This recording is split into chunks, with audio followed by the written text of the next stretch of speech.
Hello everyone, welcome back to Tech Tube. In today's video, I'm gonna show you how to overlay videos in CapCut. To get started, launch CapCut and import your project to the timeline or import the overlay you want to add. Now at the bottom of the screen, you can see overlay option. Click on it and add the video you want to overlay. Now adjust it how you want, and if you are satisfied with the result, export it and save it.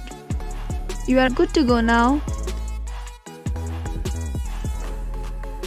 So that is how easily you can overlay videos in CapCut. If you found the video to be helpful, go ahead and subscribe to our channel and also press the notification bell so that you'll never miss another upcoming upload from us. I'll see you again in next video. Goodbye till then.